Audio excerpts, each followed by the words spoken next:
आज हम लोग सीटेट के मैथ का क्वेश्चन देखने जा रहे हैं। ठीक है, आप लोग ध्यान से देखिए। इस बार जो भी लोग सीटेट देने जा रहे हैं आप लोग देखिए इसको। यह सब बहुत ही इस परीक्षा के लिए महत्वपूर्ण है। इस बार जो भी परीक्षा में प्रश्न आएंगे वे सब इसी टाइप के आएंगे, इसी से संबंधित आएंगे। भले यही प्रश्न नहीं आए लेकिन इससे संबंधित आएंगे। अगर आप इसको कर लेंगे तो जो परीक्षा में आप देने जा रहे हैं उसको भी आराम से कर लेंगे। तो आप लोग आज देखिए, यह सब मैथ का प्रीवियस ईयर का क्वेश्चन है। यही सिलेबस है तो क्वेश्चन इसी से रहेगा, लेकिन क्या रहेगा कि क्वेश्चन चेंज रहेगा, लेकिन टाइप यही होगा। देखिए, सबसे पहले बात है कि प्राथमिक कक्षाओं में बच्चे गणित में क्या सीखते हैं, इसके आकलन का ध्यान किस पर नहीं होना चाहिए। एक बात देख लीजिए, प्रश्न आपका निगेटिव बोल रहा है। किस पर ध्यान नहीं होना चाहिए? कब? जब बच्चे का हम आकलन ले रहे हैं तब। तो जब बच्चा का हम आकलन ले रहे हैं तो आकलन लेते समय कौन कौन बात पर ध्यान रखना है उसको नहीं आंसर करना है। किस बात पर ध्यान नहीं रखना है उस पर आंसर करना है। अगर आप हमारे positive tag word negative tag word की वीडियो देखे होंगे तो ठीक है, नहीं तो आप हमारा positive tag word negative tag word का वीडियो देख लीजिएगा। ये आपका टैग वर्ड पर ही काम हो जाएगा। देखिए क्या है इसमें, क्वेश्चन क्या पर है? निगेटिव पर। तो जब निगेटिव पर है तो आपको इसमें जो भी एकदम बिल्कुल खराब लगे वही बात को हमको आंसर देना है। पहला है कि गणितीय अवधारणाओं को समझना। तो देखिए, बच्चा को हम लोग आकलन इसीलिए लेते हैं कि उसको समझेगा अवधारणा को। गणितीय भाषा का विकास, ये भी सही बात है। गणितीय समस्याओं का जवाब देने में सटीकता, तर्क कौशल विकास, ये भी आपका सही है। देखिए, गणितीय समस्याओं का जवाब देने में जो सटीकता है ना, सटीकता, यह निगेटिव टैग वर्ड है जिसके चलते ये गलत है। और जब ये गलत है, आकलन में इसकी आवश्यकता नहीं है। और जब आकलन में इसकी आवश्यकता अगर नहीं है तो फिर प्रश्न नहीं है ना पूछ रहा आपसे। इसका सही जवाब कौन हो गया? इसका सही जवाब 3 हो गया। आप हमारे क्लास को आनंद पूर्वक देखिए, एकदम बिल्कुल आराम आराम से देखिए। देखने के बाद अगर आप इसको सही कर लेते हैं तो समझिए कि आप आराम से इस बार का परीक्षा क्या कर सकते हैं?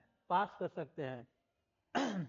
लिखा है कि प्रारंभिक कक्षाओं में एक गणितीय अवधारणा के विकास में निम्नलिखित निर्देशों का अनुक्रम किस प्रकार किया जाना चाहिए?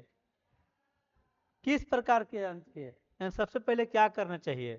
कहाँ? प्राथमिक क्लास में। तो प्राथमिक क्लास में सबसे पहले क्या करना चाहिए? पहले चित्र बनाना चाहिए, या प्रतिनिधि का उपयोग करना चाहिए, या अनुभव प्रदान करना चाहिए, या भाषा के माध्यम से समझाना चाहिए। तो देखिए, किसी भी काम को कराना है, बच्चे लोग छोटे छोटे हैं तो पहले उसको हम लोग अनुभव प्रदान करेंगे। पहले क्या करेंगे? अनुभव प्रदान करेंगे। तो पहले अनुभव प्रदान करेंगे कहाँ है? तो पहले अनुभव प्रदान करना, देखिए यहाँ है, यहाँ है, इसमें इसमें नहीं है, तो ये क्या हो गया? गलत हो गया। सही कौन हो रहा है? या तो 2 या तो 4। अब यहाँ पे क्या है? दूसरी बात क्या करेंगे? जब अनुभव प्रदान करेंगे तो उसको भाषा के माध्यम से समझाना होगा। ठीक है, तो आपको पहले 3 होगा, फिर 4 काम करना है। इसके बाद उसको चित्र बनाना है, इसके बाद प्रतीकात्मक प्रतिनिधित्व का उपयोग करना है। यानी इस प्रकार से आपका आंसर जो हो गया वो आंसर नंबर 2 हो गया। इसका क्या हो गया? ऑप्शन नंबर 2 हो गया इसका सही आंसर। ठीक है, आप देखिए, पूरा हम मैथ के सेट को करा रहे हैं, आप इसको ध्यान से देखिए। आपके लिए बहुत ही क्या होगा? फायदेमंद होगा। और अगर आप देखते हैं तो इसी टाइप के जो प्रश्न आएंगे परीक्षा में आपको देखने के लिए मिलेगा। नेक्स्ट क्वेश्चन है कि एक बच्चे ने नीचे दिखाए अनुसार 2 संख्याओं को घटाई है। एक बच्चा जो है घटाव किया है। क्या घटाव किया है? 83 - 27 किया है। यहाँ बचा कितना है? 64। कितना बचा हुआ है? 64 बचा हुआ है। अब बताना है कि घटा तो दिया है बच्चा, लेकिन निम्नलिखित में कौन सा कथन बच्चे के घटाव को सीखने का बोलता आता है? क्या? बच्चे को घटाव की प्रक्रिया में स्थानीय मान के बारे में गलत अवधारणाएं हैं। बच्चा नहीं जानता कि कैसे घटाना है। आगे है कि बच्चा 2 अंकों वाली संख्याओं के घटाव की प्रक्रिया जानता है। ठीक है, आगे है कि यह एक गलती है, इसे बार बार अभ्यास करके सुधार किया जा सकता है। तो जो बच्चा का घटाव है उसके बारे में कौन तर्कपूर्ण बात है, यानी कौन सा बात ऐसा क्या है तर्कपूर्ण है, सही है। तो उस कंडीशन में आप देखिए क्या क्या सही है। तो देखिए यहाँ पे आपको क्या करना है कि बच्चा देखिए घटा रहा है, 8 में से 2 घटाया 6, ठीक है। यहाँ 3 में से 7 न घटा के 7 में से 3 घटाया, यानी कि बच्चा को सही तरीके से स्थानीय मान की अवधारणा पता नहीं है, यानी इसका क्या हो जाएगा, ऑप्शन नंबर 1 आंसर हो जाएगा। नेक्स्ट क्वेश्चन देखिए क्या बोल रहा है,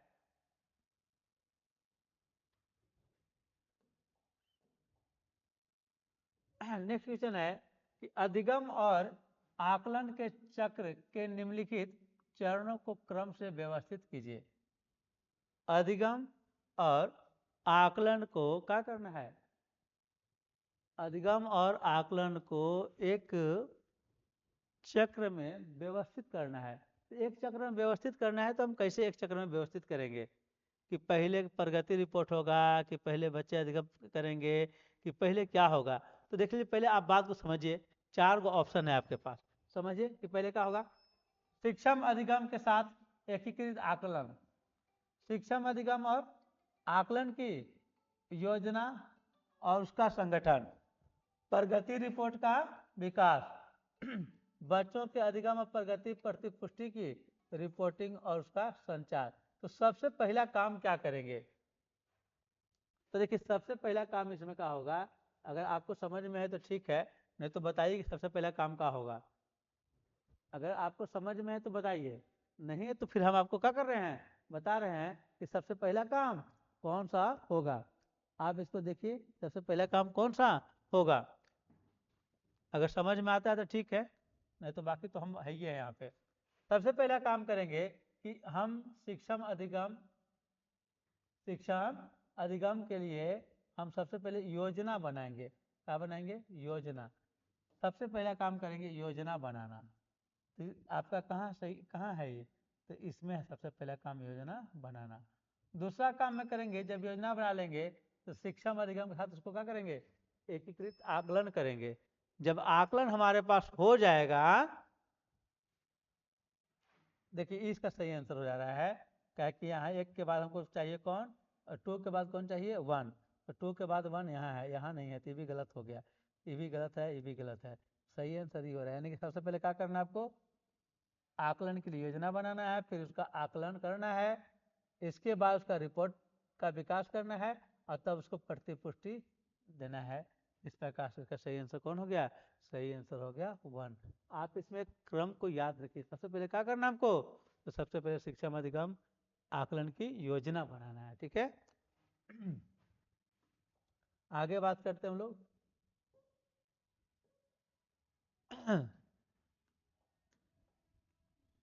रोमन अंकों का उपयोग आमतौर पर हिंदू अरबी अंकों जैसी संख्याओं के लेखन में क्यों नहीं किया जाता है। रोमन रोमन अंक का उपयोग आमतौर पर क्यों नहीं किया जाता है, क्यों आखिर नहीं किया जाता है, इसका कारण क्या है। जैसे मान के चलिए कि हम लोग लिखते हैं ऐसे कि 4 3 8, मान ली घटावे लिखना है 2 3 5, तो इस तरह से हम लोग घटाव में भी रोमन अंक को क्यों नहीं लिखते हैं, बताना ही है, इसमें आखिर प्रॉब्लम क्या होता है। तो देखिए कोई बोला कि बच्चे अंग्रेजी वर्णमाला और रोमन अंकों में भ्रमित हो जाते हैं, ऐसी बात नहीं है। रोमन अंकों का उपयोग करके संख्याओं को बनाना एक जटिल कार्य है, ये भी बात नहीं है। याद करना मुश्किल है, ये भी बात नहीं है। तो बात क्या है, तो रोमन अंक के जो स्थानीय मान का नियोजन है नहीं है, करते हैं। रोमन अंक स्थानीय मान का नियोजन क्या करते हैं, नहीं करते, उसमें स्थानीय मान नहीं पता बताने में हमको दिक्कत। जैसे लिखना है, मान लीजिए 50 लिखते हैं तो वहां लिख देते हैं एल, अब हमको 60 लिखना होता है तो उसमें लिख देते हैं एल एक्स। अब यहाँ पे 60 लिख दिए, अब घटाना 40 है, तो 40 अगर लिखेंगे तो 40 हमको यहाँ लिखना कैसे, एल माइनस एक्स, अब यहाँ घटाने के लिए कोई कोई रूल नियम काम नहीं करता है, इसीलिए इसका हम लोग हमेशा हमेशा प्रयोग नहीं करते हैं, क्योंकि इसमें स्थानीय मान का सही से उपयोग नहीं हो पाता है। तो इसका सही आंसर कौन हो गया? तो इसका सही आंसर जो हो गया वो हो गया कौन? Answer objective option number 1। ठीक है, अगला क्वेश्चन आप देखिए, अगला क्वेश्चन क्या बोल रहा है?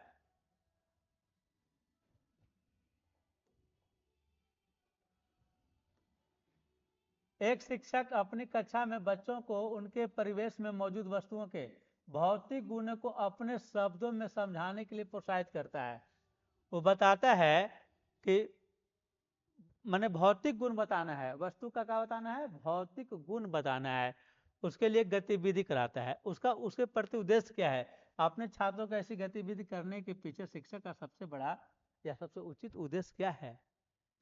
यह एक बहुत ही रोचक गतिविधि है जिसे आकार की अवधारणा को पुनः देखने के लिए खाली समय में किया जाता है। खाली समय में किया जाता है, तो खाली समय में किया जाता है तो फिर यह कहा जाता है गलत। कोई भी काम करना तो खाली समय के उपयोग करने के लिए नहीं, हमको उसका उचित उपयोग करने के लिए करना है, न कि खाली समय के लिए उपयोग करने के लिए करना है। ठीक है, टिका हो गया, गलत हो गया। फिर है, बच्चे अपनी भाषा में वस्तुओं को समझाने का आनंद लेते हैं, जैसे कि डम्ब शरारत खेलने का आनंद लेते हैं। ये भी गलत हो गया। देखिए तीसरा क्या बोल रहा है? यह बच्चों को अनौपचारिक रूप से किसी वस्तु के भौतिक गुणों का निरीक्षण करने का अवसर देता है, जो आकारों के बारे में उनकी समझ को गहन बनाता है। तो यही इसका क्या है? पॉजिटिव बात है, यही इसका सबसे सही सटीक आंसर है। यह एक उपयोगी गतिविधि है जो एक बच्चे को आकारों का परिचय कराती है, भी ठीक है, लेकिन सबसे उचित की बात है, इसलिए इसका ऑप्शन नंबर कौन होगा? 3 होगा। ठीक है, नेक्स्ट देखिए, अभी इसमें हम लोग 30 गो प्रश्न करेंगे, और 30 प्रश्न अगर आप अच्छी तरीके से कर लेते हैं तो समझिए कि आप बहुत कुछ सीख जाइएगा। अशिक्षित दुकानदार द्वारा उपयोग किए जाने वाले गणित, अशिक्षित दुकानदार द्वारा गणित का उपयोग किया जाता है। जैसे अशिक्षित दुकानदार क्या करते हैं? सब काम हाथे पर जोड़ लेते हैं, उनके पास मैंने उचित तरीके से गिनती पहाड़ा गुना भागा करने का कैलकुलेटर का यूज नहीं करता हो, तो जो करते हैं तो उसका उपयोग किए जाने वाले गणित को क्या करते हैं? गणित कक्षा के लिए उपयोगी नहीं है, सभी गणितीय समस्याओं को हल करने में बहुत उपयोगी है। गणित में अस्पष्टता को बहुत कम स्तर की सूचता है। किस संबंधित समस्याओं को हल करने में वैकल्पिक रणनीति के रूप में कक्षाओं में शिक्षकों द्वारा चर्चा की जानी चाहिए। तो इसमें सही विकल्प क्या है? सही विकल्प क्या है बताइए? तो देखिए गांव देहात में भी बहुत सारा गणित जो होता है, उन लोग क्या करते हैं? उन लोग 1.5 के भी पहाड़ा पढ़ लेते हैं, 1.5 का 1.5, 1.5 दूनी 3 भी पढ़ लेते हैं। उन लोग क्या करते हैं? अगर मान ली कि 6.5 रुपये किलो 5 किलो का दाम निकालना है, तो 6 रुपये किलो 5 किलो का दाम निकाल लेते हैं, और फिर उसको 50-50 पैसा करके भी जोड़ लेते हैं। तो इस तरह के जो गणित है, इसका कक्षा में उपयोग ऐसे लिखा हुआ है कि गणित कक्षा में उपयोगी नहीं है, तो एकदम ही गलत बात है। उपयोगी नहीं है नहीं, बच्चा को सब कुछ सीखना चाहिए। इसका जो सही उपयोग, सही जो जवाब होगा वो होगा। जवाब को देखिए, किस गणित की संबंधित समस्याओं को हल करने में वैकल्पिक रणनीति के रूप में बच्चों को कक्षाओं में चर्चा करना चाहिए, जिससे कि बच्चे हमेशा पेन पेपर में ही नहीं, पेन पेपर छोड़ के भी किसी का क्या कर सके? कैलकुलेशन कर सके, उनका दिमागी कसरत भी हो सके, और कोई बात को किसी भी तरीके से उपयोग में ला सके। तो इसके लिए उसको वैकल्पिक रणनीति के रूप में कक्षा में चर्चा किया जाना चाहिए, यही सही जवाब है। नेक्स्ट है आपके पास, नेक्स्ट है आपके पास कि एक शिक्षक को गणित कक्षा में बच्चों के एक विषम समूह को कैसे संभालना चाहिए। देखिए, एक शिक्षक को गणित कक्षा में बच्चों के एक विषम समूह को कैसे संभालना चाहिए? कैसे संभालना चाहिए? एक ही क्षमता वाले बच्चों को एक साथ समूहित रखकर उनकी क्षमता के अनुसार प्रश्न देकर, तो देखिए क्षमता के जो अनुसार करना है ना, बच्चों में भेदभाव नहीं करना है। इससे संबंधित आपको प्रश्न एगो आएगा परीक्षा में कि बच्चों में भेदभाव नहीं करना है। काहे नहीं करना है? क्या कि समावेशी शिक्षा है, सभी को समान बात यहाँ पे क्या करना आपको बताना है। कक्षा में भेदभाव नहीं करना है। एक ही कक्षा में सभी बच्चों को एक साथ समूहित रखकर, हाँ ये ठीक है, ये ठीक है, लेकिन और देखते हैं इससे भी बेटर हो जाए। अलग अलग क्षमताओं वाले बच्चों को एक साथ समूहित रखकर, ताकि वे एक दूसरे से सीख सके। फिर एक कम क्षमता वाले बच्चों के अनुसार कक्षा में प्रश्न हल करके उनको उच्च, देखिए कम क्षमता उच्च क्षमता, यहाँ वर्गीकरण हो रहा है, तो ये आंसर तो कभी होगा ही नहीं। यहाँ पे हो रहा है कि अलग अलग क्षमता वाले बच्चों को एक साथ समूहित रखकर, ताकि वे एक दूसरे से सीख सके, तो ये ठीक चीज है। तो सबसे इसका सही आंसर कौन होगा? ये होगा। ये भी आपका गलत होगा। क्यों गलत होगा? एक ही कक्षा में सभी बच्चों को एक साथ समूहित रखकर ठीक है, लेकिन इसमें थोड़ा सा ताकि भी लगा दिया है, तो इसलिए इसको हम इससे बेटर मान रहे हैं, क्योंकि इसमें ऑप्शन एक ही को चूज करना है। नेक्स्ट क्वेश्चन है आपके पास गणित में सीखने की प्रतिफल इसलिए विकसित किए गए हैं ताकि गणना के लिए बच्चों को लघु विधियां बताई जाए, विभिन्न शैक्षणिक सर्वेक्षण में बच्चों की उपलब्धि बढ़ाई जाए, बच्चों द्वारा हासिल की जाने वाली कक्षावार दक्षता और कौशल को परिभाषित किया जाए, वर्ष के अंत में परीक्षाओं के लिए बच्चों को तैयार किया जाए। आप इसमें कुछ देखिए, यहाँ क्वेश्चन का है पॉजिटिव है, आप इसमें से निगेटिव बातों को काटते जाएंगे तो आपका पॉजिटिव आंसर भी हो जाएगा। आप निगेटिव टैगवर्ड पॉजिटिव टैगवर्ड से भी काम कर सकते हैं। ठीक है, आप देखिए बताइए इसका सही आंसर क्या हो पाएगा। अगर आप बता पाएंगे तो बताइए, नहीं तो हम तो आपको बता ही रहे हैं कि क्या होगा। देखिए क्या है, वर्ष के अंत में परीक्षाओं के लिए बच्चों को तैयार किया, एकदम गलत बात है। बच्चों को परीक्षा के लिए तैयार नहीं करना है, जो बच्चों को अधिगम के लिए तैयार करना है। तो इसका आंसर में क्या है आपका गलत आंसर है। बच्चों द्वारा हासिल की जाने वाली कक्षावार दक्षता और कौशल को परिभाषित किया जाए, हाँ ये ठीक है। विभिन्न शैक्षणिक सर्वेक्षण में बच्चों की उपलब्धि बढ़ाई जाए, उपलब्धि बढ़ाने का भी बात नहीं करना है। गणना के लिए बच्चों को लघु विधियां बताई जाए, तो ये भी नहीं है। सही आंसर क्या है इसका? तो बच्चों द्वारा हासिल की जाने वाली कक्षावार दक्षता को और कौशल को परिभाषित किया जाए। निम्नलिखित में से कक्षा में हो रहा कौन सा कार्य एक गतिविधि है? एक गतिविधि है, कौन सा काम है जो बच्चों को गतिविधि के रूप में है? शिक्षक समझाते हैं कि प्रश्न कैसे हल करें, प्रश्न कैसे हल करें, ये पाठ देना हुआ बच्चों को, तो बच्चों के साथ ऐसा नहीं करना है, कुछ ऐसा करना है कि बच्चे खुद गतिविधि करें। इस तरीके से उसको हम लोग कहेंगे कि गतिविधि हो रहा है। बच्चे कविता के रूप में गिनती का वाचन करें, ये भी गलत है। बच्चों द्वारा श्याम पट का नकल करना, ये भी गलत है। सब निगेटिव टैग वर्ड है, ये सब जहाँ देखिएगा प्रश्न ऑब्जेक्टिव में, अगर यहाँ प्रश्न नहीं में अगर रहता तो इस सब में से कोई अगर होता तो आंसर हो जाता, लेकिन प्रश्न पॉजिटिव में है तो ये निगेटिव टैग वर्ड है। नकल करना गलत बात है, वाचन करना, हल करना नहीं। गतिविधि लाना है हमको, गतिविधि, तो गतिविधि बच्चों का अन्वेषण में लगना, माने बच्चों का क्या करना? अन्वेषण करना, किसी चीज के लिए अन्वेषण करना, किसी चीज का खोज करना, ठीक है, उसके बारे में गहन विचार करना, यह एक गतिविधि है। नेक्स्ट क्वेश्चन देखिए, बच्चों के बीच गिनती के कौशल को विकसित करने के लिए निम्नलिखित में कौन सा पूर्व संख्या अवधारणा के रूप में सीखने के लिए आवश्यक नहीं है? आवश्यक नहीं है, गिनती सिखाना है तो समूह बनाना ठीक है, क्रमबद्धता ठीक है, एक एक संगतता भी ठीक है। यही देख रहे ना, यादृच्छिक रूप से पढ़ना, यादृच्छिक रूप से पढ़ना ये गलत बात है। यही इसका, जब ये गलत बात है तो यहाँ चूंकि प्रश्न नहीं में है, तो इसका सही आंसर कौन होगा?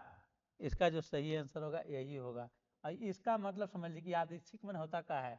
यादृच्छिक का मतलब होता है इच्छानुसार बोलना, जैसे कि एक एक संगतता बोलना, मैंने एक के बाद दो, दो के बाद तीन, तीन के बाद चार, ये कुछ संगत में हो गया।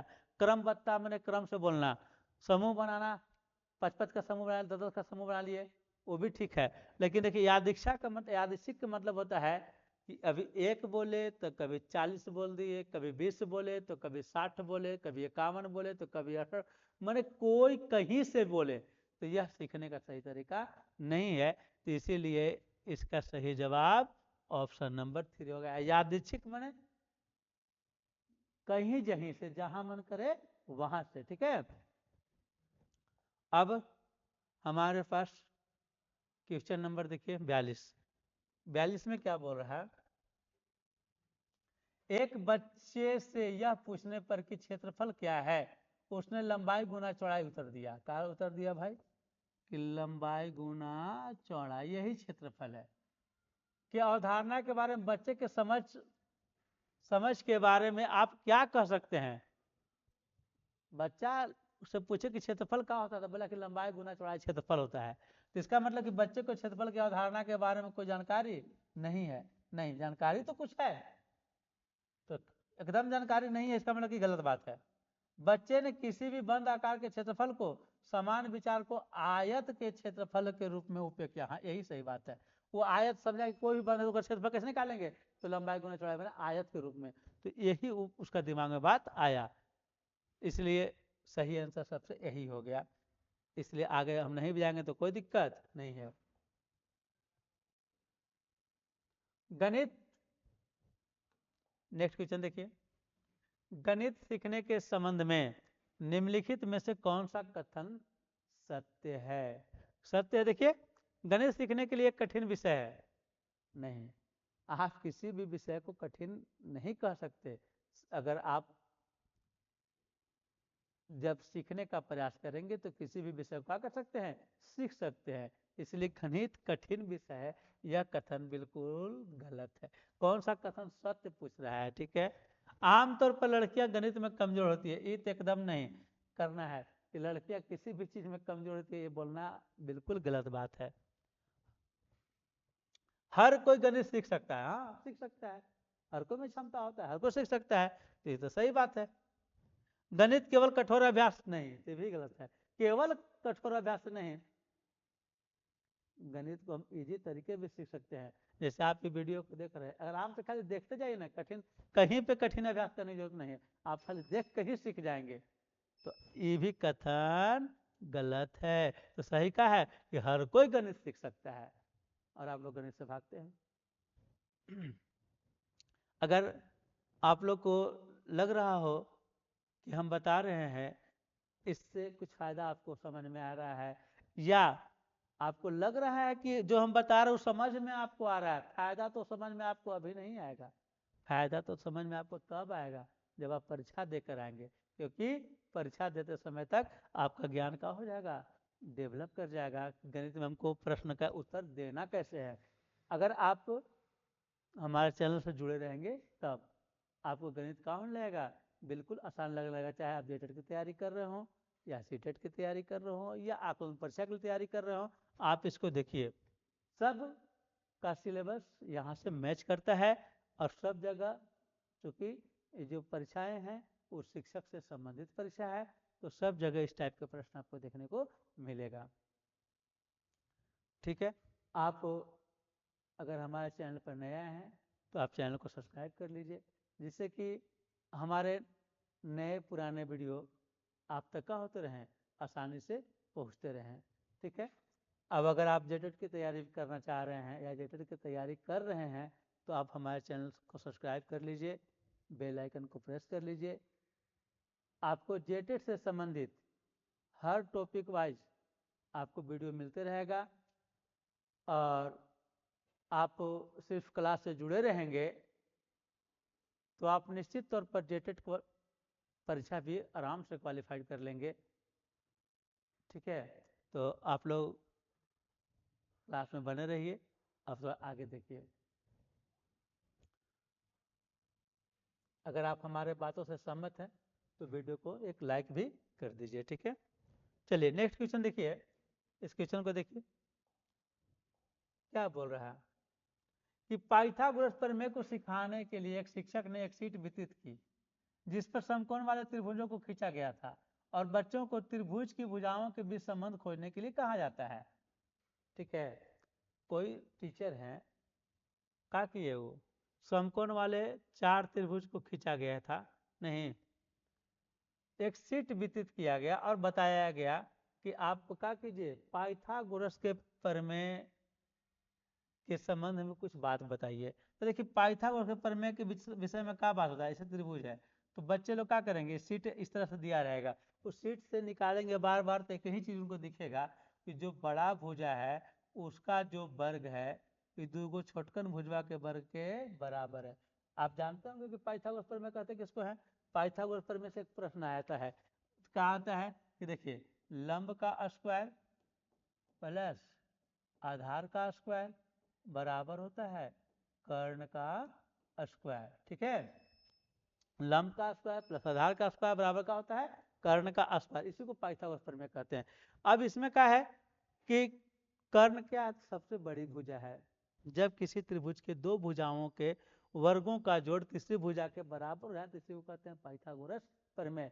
और उस तरह से कभी कभी आता है क्वेश्चन कि पाइथागोरस त्रिक क्या है, तो आप क्या करेंगे कि देख लेंगे कि किसी त्रिभुज में दो को छोटा छोटा जो भुजा है उसका वर्ग और जोड़ कर लेंगे, बड़का भुजा के वर्ग के बराबर अकेले आ गया तो बोलेंगे कि पाइथागोरस त्रिक है।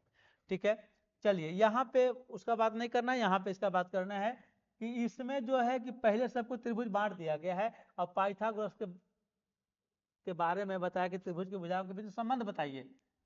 तो यहाँ विधि क्या है, तो बताइए पहले, यह प्रयोगशाला विधि नहीं है, ठीक है, यहाँ कोई व्याख्या नहीं की जा रही, व्याख्यान विधि भी नहीं है। अब बचा आगमन है कि निगमन है, आगमन है कि निगमन। तो देखिए पहले हम त्रिभुज दे के इसका संबंध को खोज रहे हैं, तो यह आगमन विधि कहला रहा है। अब अगर क्या करते हम उसके प्रमेय को बता के त्रिभुज के बारे में बताते हैं तो वो कहलाता है निगमन विधि। लेकिन यहाँ क्या कर रहे हैं, त्रिभुज दे के उसके हम गुण को खोजने के लिए कर रहे हैं, संबंध को खोजने के लिए कर रहे हैं, तो यह जो विधि होती है वो विधि होता है आगमन विधि। इसका सही आंसर क्या होगा, आगमन विधि। ठीक है, चलिए अब सवाल हम लोग बढ़ते हैं आगे 45 की ओर। सवाल हमारे पास क्या है कि निम्नलिखित में से कौन सा कथन संकल्पना मानचित्र के बारे में सत्य नहीं है, सत्य है से नहीं पूछ रहा है, सत्य नहीं है, सत्य नहीं है बताना है। अब मानचित्र है, संकल्पना मानचित्र, तो क्या बोल रहा है कि संकल्पना मानचित्र केवल केवल जैसे ही केवल कोई चीज में दिखे जान जाए कि निगेटिव टैग वर्ड है, ये आंसर में नहीं होता है। लेकिन ठीक है आंसर में नहीं होता है कब, जब आंसर पॉजिटिव रहेगा तब। और यहाँ आंसर कोई चीज है, क्वेश्चन कोई चीज है निगेटिव, तब इसका निगेटिव वाला आंसर होगा। यही पकड़ा गया पहले केवले वाला, तो इसका आंसर केवले वाला होगा। ऐसे अगर समझना है थोड़ा सा समझ लीजिए बात को। क्या है, संकल्पना मानचित्र अंतर समित अवधारणा और उन्हें जोड़ने वाले लिंक का संग्रह प्रस्तुत करते हैं, तो ये ठीक है करते हैं। यहाँ है कि कौन सा सत्य नहीं है, तो संकल्पना मानचित्र केवल शिक्षकों द्वारा बनाई जानी चाहिए, तो यही बात सबसे गलत है। केवल जो लग जाता है वह गलत होता है, और यहाँ पे सत्य नहीं है पूछ रहा है, इसका सही जवाब कौन होगा, ऑप्शन नंबर 2। ठीक है, नेक्स्ट क्वेश्चन देखिए, देखिए कितना इजी क्वेश्चन है, परीक्षा में आया है। इस टाइप से भी क्वेश्चन आपको आएंगे, आपको नर्वसाना नहीं है। जैसे क्रिकेट के मैदान में भी आप देखते हैं कि हर बॉल इजी नहीं होता है, और बैट्समैन क्या करते हैं लापरवाह को पहले ही आउट करते हैं। पहले आपको आउट नहीं होना है, पहले माइंड को नर्वस नहीं करना है। हो सकता है कि एक आध क्वेश्चन आपको क्या करे टेढ़ा मेढ़ा लगे, आप उस पर ज़्यादा गौर नहीं करेंगे, टेढ़ा मेढ़ा तो कुछ छोड़ के आगे बढ़ेंगे, थोड़ा इंतजार करेंगे, क्वेश्चन हमारे सामने भी इजी इजी आएंगे। देखिए कितना इजी क्वेश्चन है, क्या करना है इसको भिन्न का जोड़ तो करना है, जोड़ तो आपको अवे करता होगा। क्या कीजिएगा 3 5 का एलसीएम निकालिएगा, कितना हो जाएगा 15, 3 से भागा देना है 5 में, 3 पच्चे 15, 5 आया, 5 से गुना करना है 2 में, यहाँ कितना हो जाएगा 10, 5 से भागा देंगे 15 में कितना आएगा 3, 3 से गुना करेंगे 4 में तो क्या हो जाएगा 12, कितना हो गया ऊपर 22, नीचे का हो गया 15। अब खोजिए 22/15 कहीं नहीं है, नहीं है तो देखना होगा, ये तो होगा नहीं।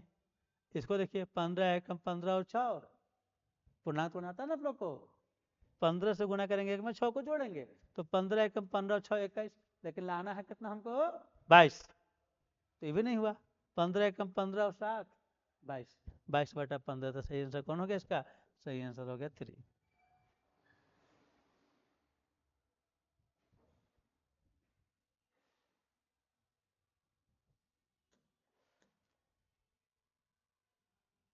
दिए गए आकारों के लिए निम्नलिखित में से कौन सा कथन ठीक नहीं है? कौन सा कथन ठीक नहीं है? सभी समांतर चतुर्भुज, हाँ ये तो ठीक है। तो जब सभी समांतर चतुर्भुज ठीक है तो इनमें से एक समांतर चतुर्भुज नहीं है, तो वही ना गलत हो गया, और ठीक नहीं बोल रहा है, तो इसका मतलब आंसर यही हो गया। ठीक है।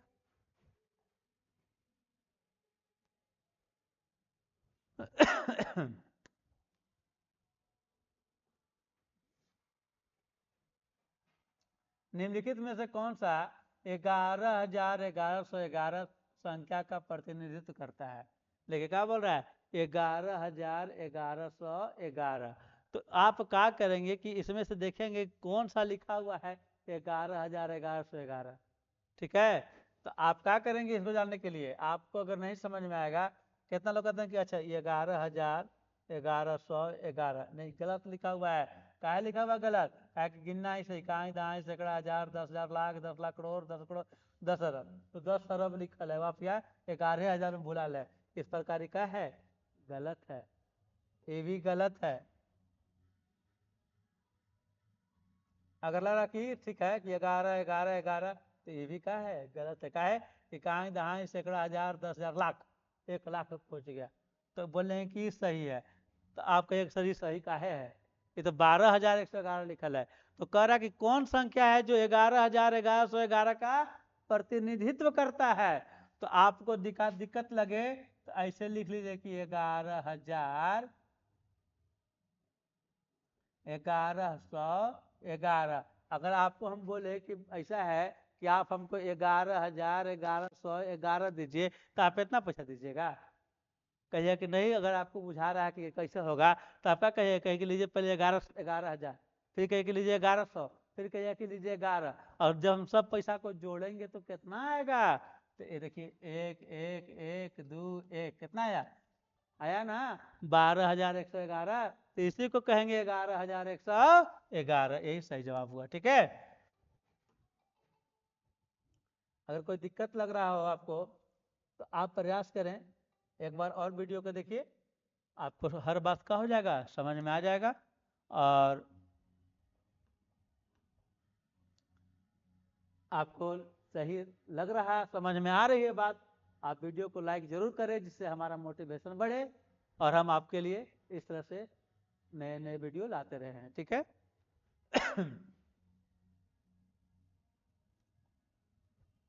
तो इस बार सवाल पर ध्यान दीजिए आप। देखिए, इस सवाल में क्या बोल रहा है आपको? बोल रहा है कि बिंदु ए और बी नीचे दिखाई गए नंबर रेखा पर संख्याओं का प्रतिनिधित्व करते हैं।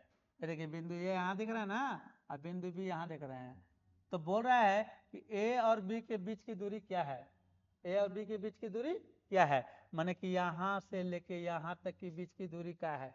तो आपको इसमें क्या करना है कि देखिए, यहाँ 25,000 देवल है, यहाँ 39,000 देवल है, वहाँ 61,000 देवल है। तो आप एक काम कीजिए कि देख लीजिए कि यहाँ से लेके यहाँ तक जो दूरी है वो कितना है, उससे आप एक बिंदु से दूसरे बिंदु का बीच की दूरी निकाल लीजिए। कैसे निकालिएगा? तो गिन लीजिए, 1 2 3 4 5 6 7, 7 बिंदु बराबर कितना का डिफरेंस है? तो देखिए, यहाँ कितना है? 39,000। यहाँ कितना है? 25,000। माइनस कीजिए, आपको पता चल जाएगा, 9 में से 5 गया 4, कितना? 14,000। 7 बिंदु का दूरी है 14,000, तो एक बिंदु का दूरी क्या हुआ? 7 से भागा दीजिएगा तो कितना आया? 2,000। इसका मतलब कि एक बिंदु की दूरी कितना है? 2,000। अब देखिए कि ए से लेके बी तक कितना बिंदु का दूरी है? एक बिंदु का दूरी आपको निकल गया, कितना? 2,000। अब आपको यहाँ चेक करना है, क्या चेक करना है? यहाँ से यहाँ तक के बीच की दूरी कितना है? कितना है देखिए तो, 1 2 3 4 5 6 7 8 9 10 11। तो यहाँ से लेके यहाँ तक दूरी कितना? 11। तो एक बिंदु की दूरी है 2,000, तो 11 बिंदु की दूरी 22,000। 11 दूनी के 22,000। कोई दिक्कत है? ठीक है, नहीं दिक्कत है तो ठीक है, चलिए आगे।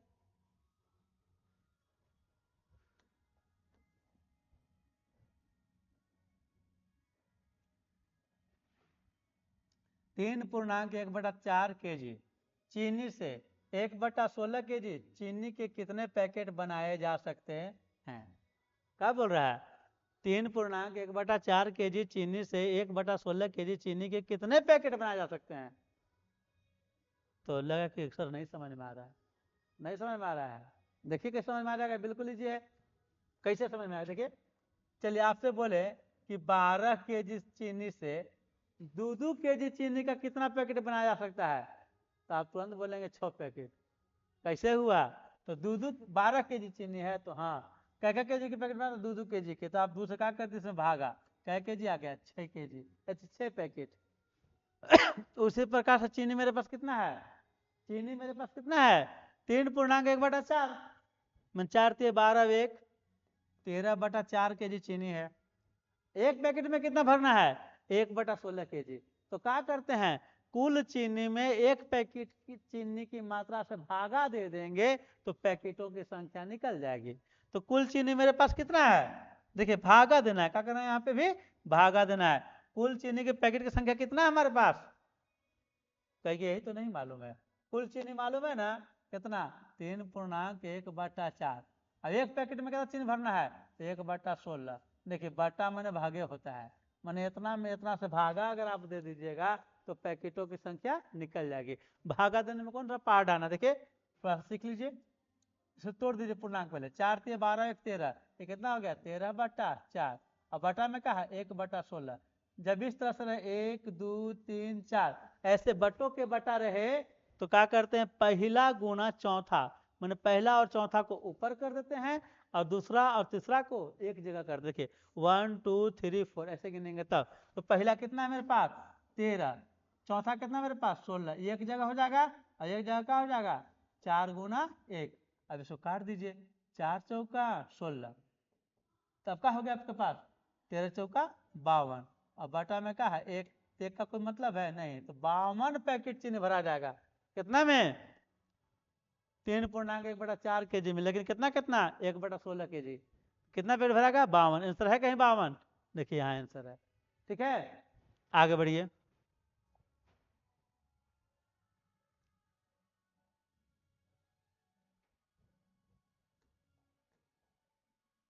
देखिए हरीश ने 18:40 बजे अपनी यात्रा शुरू की और 22:20 बजे समाप्त की। यात्रा पूरा करने में कितना समय लिया? एकदम घबराहट नहीं करना है, एकदम आराम से लेना है, मजे मजे में लेना है इसको। कैसे? अगर मान लीजिए कि बोले कि आप 9 बजे चले, आप 12 बजे पहुंचे, तो कै घंटा आपको लगा जाने में? तो आप तुरंत बोलेंगे कि 9 बजे चले थे तो 10 11 12 3 घंटा लगा। तो क्या किया? 12 में से 9 को घटा दिए। उसी प्रकार से देखिए ये 18:40 में चला है, 22:20 में पहुंच गया, तो 22:20 से 18:40 क्या कर दीजिए? घटा दीजिए। बस घटाव आना चाहिए। कैसे? देखिए यह है 22:20 में से घटाना कितना आपको? 18:40। अब यहाँ पे घटाने में थोड़ा सा खाली तो ध्यान देना है, लॉजिक है, जो कि ये प्रश्न आपको परीक्षा में आएगा। आप टेट सीटेट देने जा रहे हैं, आप देख लीजिएगा, निश्चिंत आएगा, तब आप बोलिए कि हाँ सर आप सही बोले थे कि आपका बताया हुआ प्रश्न परीक्षा में आ रहा है। टाइम मेंटेन करने के लिए, टाइम को मैनेज करने के लिए आपको आएगा। यहाँ पे कुछ नहीं करना है, इससे एक हासिल ले लेना है, क्या कि 20 ज्यादा है 40 कम है, मतलब 20 कम है 40 ज्यादा है, तो घटेगा तो नहीं, तो यहाँ से हासिल लेंगे। लेकिन हासिल लेते समय ध्यान रखना है कि 1 घंटा से हासिल ले रहे हैं मिनट में, तो अगर 1 घंटा लेंगे हासिल तो 60 मिनट हो जाएगा। और जब 60 मिनट हो गया तो 60 में कितना हो गया? 80। 80 में से घटाएंगे कितना हम? 40, तो यहाँ बचेगा कितना? 40।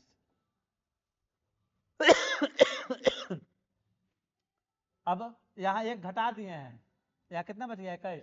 तो अब घटाइए 21 में से, कितना घट जाएगा बताएगा? 3। तो कितना हो गया? 3 घंटा 40 मिनट। कहीं है? ठीक है, कोई दिक्कत? कोई दिक्कत अगर है तो आप बताइए, ठीक है। आप कमेंट में लिख के बताइए कि हाँ सर दिक्कत लग रहा है, आप थोड़ा सा ऐसा परिवर्तन करें।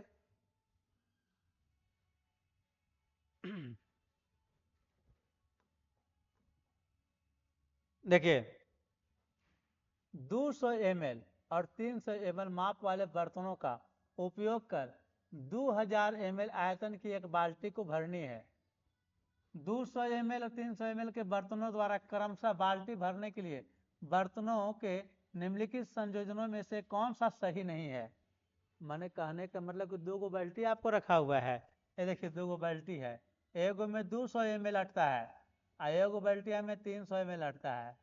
तो कह रहा है कि क्रमशः माने लाइन से 200 ml बाल्टी से एक बार और 300 ml बाल्टी से 6 बार भरेंगे। तो भरने पर क्या होगा, भरने पर क्या भर जाएगा वो, देखिए भर के 200 से एक बार भरेंगे तो 200 भराएगा,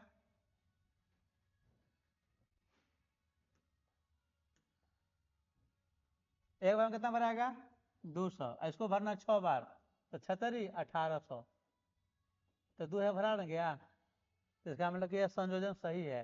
बोला कौन सा संयोजन सही नहीं है, इस संयोजन से 2 भरा जा रहा है, तो ठीक है। अब यहाँ है कि नहीं 4 बार छोटका से 4 बार बड़का से, मैंने 4 बार छोट 2 से मिलना से और 4 बार वाला से भर के देखिए, भरिए तो 4 दूनी के 800 और 4 तिहाई 1200, तो करे कहा यहू तो 2000 पुर गया, यहू संयोजन ठीक है। बोला कौन ठीक नहीं है बताना है, इसको से भर के देखिए, छोटका से 7 बार तो 7 दूनी के 1400 और बड़का से 2 बार, देखिए 2 लिखल है यहाँ, तो 3 दूनी के 600, यहू कितना भर दिया, यहू 2000 भर दिया। ये सब संयोजन ठीक है, इसको से भरिए। छोटका से बोला कि 6 बार तो 6 दूनी के 1200 ml भराएगा, और बड़का से बोला कै बार 3 बार तो 3 तरीके 900 ml भराएगा। सब मिला कितना हो रहा है 2100 ml। तो कौन सही नहीं है, देखिए ये तीनों माप से 2000 2000 2000 ml भरा गया, लेकिन इसे 2100 भरा जा रहा है, तो यही माप गलत है चौथा। तो यानी आंसर कौन हो जाएगा इसका सही आंसर? सही आंसर इसका कौन हो जाएगा 6 3, ठीक है। अगर आपको कहीं दिक्कत हो एक बार इसको फिर से देख लीजिएगा। मैंने भरना है छोटका बाल्टी से एक बार, बड़का से 6 बार, छोटका से 4 बार, बड़का से 4 बार, छोटका से 7 बार, बड़का से 2 बार। पहले छोटका फिर बड़का है 200 300 और 300 ml वाला। देखना है कि कौन से 2000 भरने में दिक्कत हो रही है, तो इससे 2000 भरने में दिक्कत हो, बाकी सबसे 2000 भरा जा रहा है।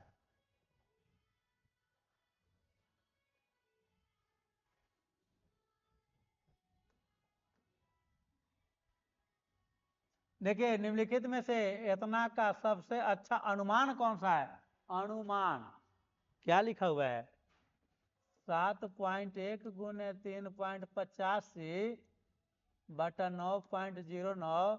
बोला कि एक अनुमान बताना है, नहीं बोलते हैं कि संभावित कितना कितना होगा लगभग, तो लगभग बताना है, तो कहे ना क्या करेंगे इसको हम लोग, लगभग बताना है तो 7.1 है, पॉइंट के बाद 5 से ज्यादा रहेगा तो ऊपर बढ़ जाएंगे, पॉइंट से कम रहेगा तो नीचे बढ़ जाएंगे। तो देख रहे हैं 5 से कम रहेगा तो देखिए 7.1 है तो नहीं बोलते हैं कि 7 रुपया 10 पैसा है, छोड़िए 10 पैसा, पूरे 7 रुपया दीजिए, ये 7 रुपया हो गया। लेकिन देखिए 3.85 है तो इसको 3 लेने में कष्ट है, पूरे 4 लेने में कोई कष्ट नहीं है। का है कि 3 लेने में 85 छोड़ना है और 4 लेने में 15 है ना लेना है, तो लेना आसान है कि देना, तो कह के ले लेना ठीक है, लो संभावना है तने को यहाँ छोड़े थे ना, तने को यहाँ बेसी दो, तो पूरे ले लिए। यहाँ पे देख रहे कि 9.09 है, कह जाओ 09 हटा दिए, पूरे पूरे 9 लो। तो कौन बढ़िया लग रहा है, बढ़िया कौन लग रहा है अनुमान 7 गुने 4, 7 गुने 3 नहीं, कहा कि 3 में ढेरे छोड़े पड़ रहा है, देख रहे हैं ना। 5 से बाद रहेगा तो उसको बढ़ा के लेंगे, घटा के नहीं लेंगे, तो बढ़ा लीजिए, तो ये क्या हो गया गलत, सही कौन हो गया, ठीक है ये वाला हो गया आपका।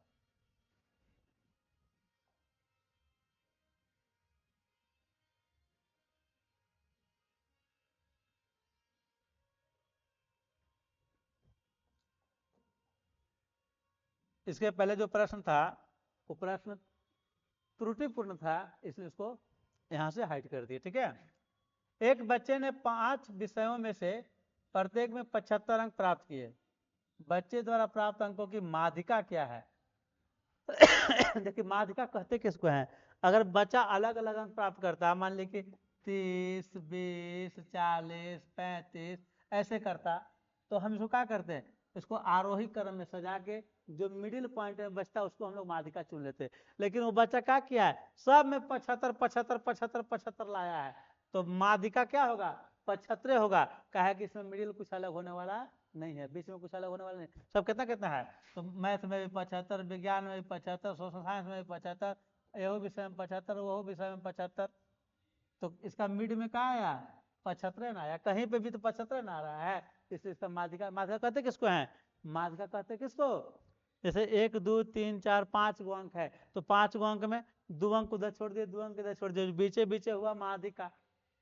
अब अगर यही मान लीजिए 6 गो रहता, 6 गो रहता, तब क्या करते? 2 गो बिचला के जोड़ के 2 से भागा देते, तब माध्यिका। लेकिन यहाँ तो सब 75 75 है, तो इसलिए इसका आंसर क्या हो जाएगा? 75। अब यहाँ देखिए 56 के बारे में देखिए, बोल रहा है कि दिए गए ठोस को निम्न में से किसको मोड़कर बनाया जा सकता है? किसको मोड़कर बनाया जा सकता है? तो देखिए यहाँ पे इसमें चतुर्भुज दिख रहा है, इसमें चतुर्भुज दिख रहा है, इसमें चतुर्भुज दिख रहा है, तो इसलिए ये नहीं बनेगा, ये नहीं बनेगा, ये नहीं बनेगा, क्योंकि इसमें चतुर्भुज का कहीं कोई रोल नहीं है, इसमें कहीं कोई चतुर्भुज नहीं है, तो इसको मोड़ के यही बनाया जा सकता है। देखिए सही आंसर कौन होगा? 2।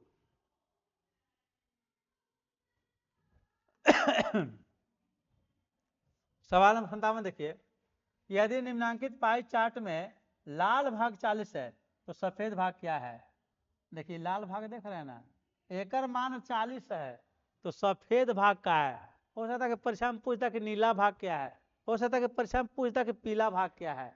अगर हमको इसका पूरा पता चल जाए कुल कितना है, तो कुल में से हम 1/8 करेंगे तो सफेद निकल जाएगा, 1/8 करेंगे तो नीला निकल जाएगा, 1/4 करेंगे तो पीला निकल जाएगा। तो हमको दिया हुआ क्या है? दिया हुआ है ना कि लाल, क्या दिया हुआ है कि लाल जो है से 40 है। लाल क्या है? तो कुल का आधा है, 1/2 है, तो मान लीजिए कि कुल अगर x है तो x का आधा है कौन? लाल। यानी कि x बराबर कितना हो गया? 40 गुना 2, माने कि x बराबर 80, यानी कि कुल गोले गोले मिला के कितना हो गया? 80।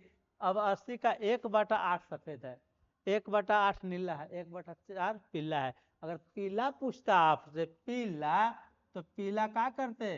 कहते कि 80 का 1/4, माने कि 80 गुना 1/4 काट देते तो 20 का आता पीला। लेकिन आपसे पीला नहीं पूछा, क्या पूछा आपसे? सफेद। सफेद का है 1/8, कुल कितना है आपके पास? 80, तो 80 का कर दीजिए ना, 80 का 1/8। क्यों? क्योंकि सफेद पूछ रहा है आपसे कि सफेद भाग क्या है, तो 8 दहा के 80, आंसर कौन होगा? ठीक है। अब आपके पास एक और प्रश्न है कि निम्नांकित ठोस, हम लोग 60 प्रश्न तक पढ़ेंगे, ठीक है। प्रश्न नंबर 58 चल रहा है।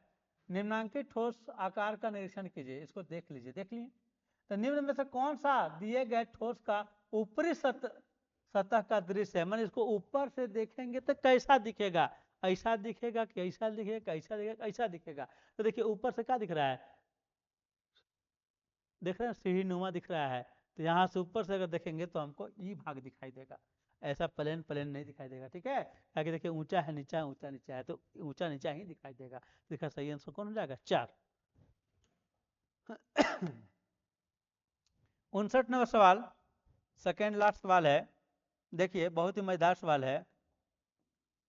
अब अगर आप वीडियो को अभी तक लाइक नहीं किए हैं, एक लाइक जरूर कीजिए। इस लाइक करने से आपका कोई खर्च नहीं लगना है, लेकिन हमारा मोटिवेशन बढ़ना है। और अगर हमारा मोटिवेशन बढ़ेगा, लगेगा कि हमको बता रहे हैं, आपको अच्छा लग रहा है, तो हम आपको अधिक से अधिक और वीडियो प्रोवाइड करने का कोशिश करेंगे। ठीक है। अब अगर आप चैनल पर नए हैं तो चैनल को जरूर सब्सक्राइब कीजिए। आपको शिक्षक संबंधित जो भी रहेगा, सब में यह चैनल आपको बहुत ही उपयोगी होगा। निम्नलिखित में से किसकी लागत अधिक है, किसकी लागत ज्यादा है। 250 प्रत्येक पैकेट वाले 200 पैकेट का, 250 रुपए वस्तु के 20 दर्जन का। तो देखिए यहाँ पे 250 में 200 पैकेट बोल रहा है, तो क्या है 250 गुणा 200। और यहाँ क्या बोल रहा है 250 गुणे 20 दर्जन। दर्जन में कितना होता है 12, यानी कि 12 गुणे 24, यानी क्या हो गया 250 गुणे 240। कौन में लागत बेसी लगेगा, देखिए यह 250 गुणे 240 इसी में लागत में बेसी लगेगा, यानी कि 2 में। कौन में 2 में। ठीक है। अब एक लास्ट सवाल है आज के क्लास का अंतिम सवाल। अंतिम सवाल क्या है देख लीजिए कि 1 माइनस 1 माइनस 1 माइनस 1 का सम संख्यक पदों का योग क्या होगा। सम संख्यक पद माने कि 2 पद 4 पद 6 पद 8 पद 10 पद, तो क्या हो जाएगा देखिए 1 से 1 कट गया, 1 से 1 कट गया, 1 से 1 कट गया, प्लस माइनस करते जा रहा है। सम रहेगा तो शून्य हो जाएगा, क्या हो जाएगा शून्य। लेकिन अगर विषम होता तो एक और प्लस बढ़ जाता, कब जब विषम रहता तब, तो उस समय होता 1। लेकिन यहाँ कौन पद है सम, तो सम पदों में क्या हो जाएगा शून्य हो जाएगा। इस प्रकार आज का मैथ का क्लास आपका क्या हो गया खत्म हो गया। आपको अपने चैनल से जुड़ जाना है। आपको जब लगे कि यह हमारे लिए उपयोगी है तो आप अपने दोस्तों में भी इसको शेयर करें, जिससे कि उन लोग को भी लाभ पहुंच सके।